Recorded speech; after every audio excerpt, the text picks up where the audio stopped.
even when it talks about in Hebrews 4:12, you know, the division of the soul and spirit of both joints and marrow, generally soul and spirit are used synonymously in the New Testament.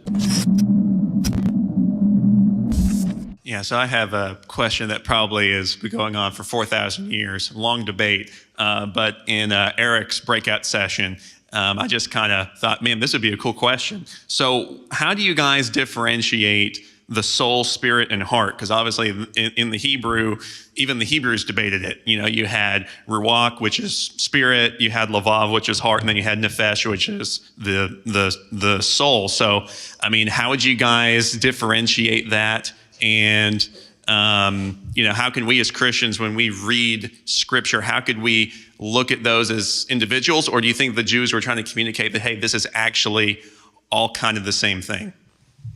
So yeah, I'll share my thoughts, and you guys are welcome to share theirs. So first thing to say is the Bible's not a book of metaphysics, but I think we can deduce metaphysics from it.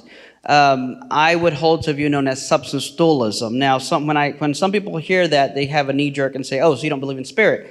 I think that's not the right way to think of it, and that's not what you're saying. I'm just this question usually comes up. So I go back to what I said earlier. So, for example, if I said, "How many bodies do you have?" you would say 1, and I say, "How many hands do you have?" you say 2. I say, "Oh, so you have 3 bodies?" you would say, "No, my hands are a part of my body."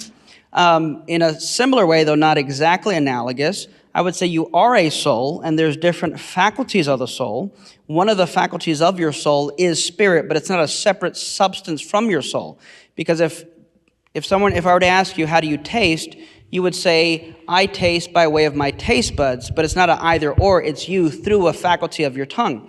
So when I communicate with God, it's through my faculty of spirit. Now, if these were 2 separate substances, well, then whatever the spirit is not me, and that's the one talking to God. So who's talking? Is it me? But if it's me talking through my faculty of spirit, then I only need 2 things in question: me, the self, the soul, and I have a body.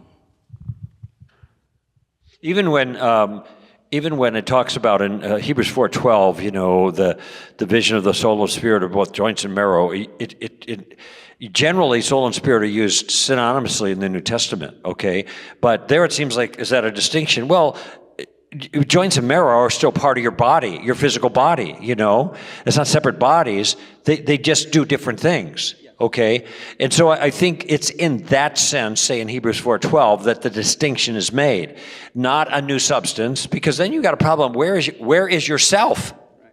Where does yourself reside? Does yourself reside in your spirit, or yourself reside in your soul?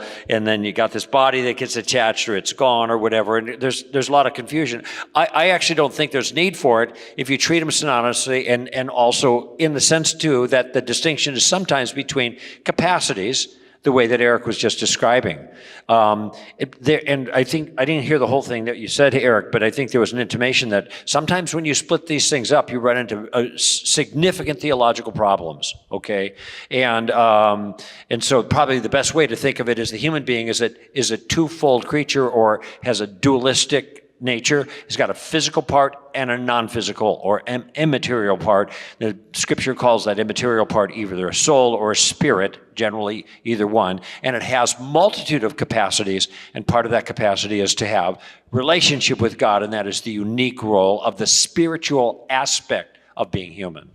I agree with the spirit of that answer.